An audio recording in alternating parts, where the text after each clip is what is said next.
Present ara el vídeo de 8,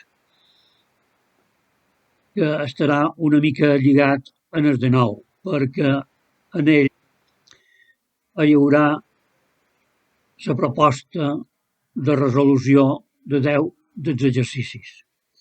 Però abans de fer aquests 10 exercicis en farem un, proposarem un i el farem utilitzant un mètode general que és quan estem davant un problema, convé bé observar l'enunciat que tenim, observar la qüestió que ens presenta i hem d'acompanyar en aquesta observació una sortida. Hem de saber, una vegada observat l'enunciat, intuir per on podem anar per resoldre el que ens planteja l'enunciat. Aniria molt bé, sobretot en geometria, que amb aquesta intuïció puguem fer alguna construcció. Hem de construir alguna figura per poder arribar al final, a la demostració.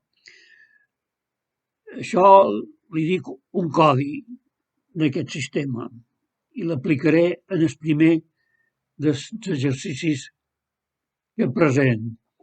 Aquest codi és fàcil de recordar perquè les primeres lletres d'aquests 4 verbs es diuen, està format per les paraules ser, o, de i i, o sigui, per la paraula codi. És un codi a dins un codi. Aquest és l'exercici que agafam com a model per ensenyar, per experimentar, per veure com se desenvolupa el codi. Aquí tenim una figura i en el quadre de baix se'ns diu que A i B són paral·leles i aleshores hi ha que demostrar que els arcs AB i els arcs CD són iguals, o bé que alfa, que és un angle, és igual a beta, que és un altre angle central. La primera part del codi diu que hem d'observar la figura. Les dues rectes paral·leles determinen 4 punts, ABCD, i dues parelles d'ells determinen aquests angles centrals. En ser angles centrals i tractar-se d'una circumferència,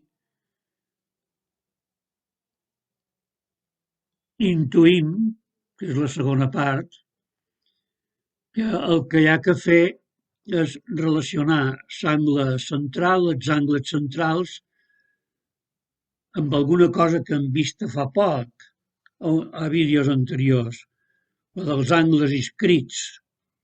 I com que tenim paral·leles, podem passar a la tercera part i fer una construcció ja. I a la tercera part del codi hem dibuixat aquesta secant. Aquesta secant ens permetrà trobar, com ja hem dit, angles. Aquests, per exemple, els vermells.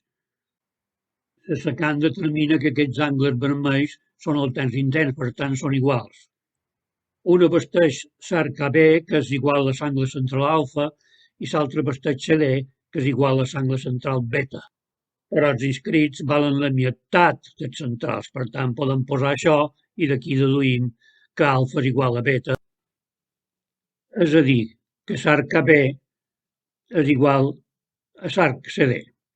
O sigui, a la quarta part del codi hem demostrat que alfa és igual a beta, o el que és el mateix, que AB és igual a CD.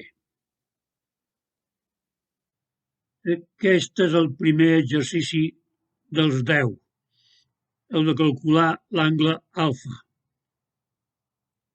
L'exercici 2, P i Q són dues rectes tangents a la circumferència, des d'un punt exterior. De calcular també alfa. Aquí heu de calcular x. I aquí heu de calcular també x i y. Aquí BO és exactament igual a la mesura del radi. Heu de calcular l'angle x. En el sisè heu de calcular els angles que estan pintats de color. A l'exercici 7 heu de calcular els angles alfa i beta. El 8, el segment BC és paral·lel al segment AO. Heu de calcular l'angle x.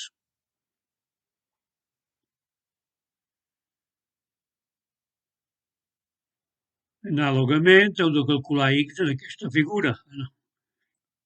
En el 10 heu de calcular l'angle x, però A, D i C són punts de tangència i estan dibuixades tres tangents a les circumferències.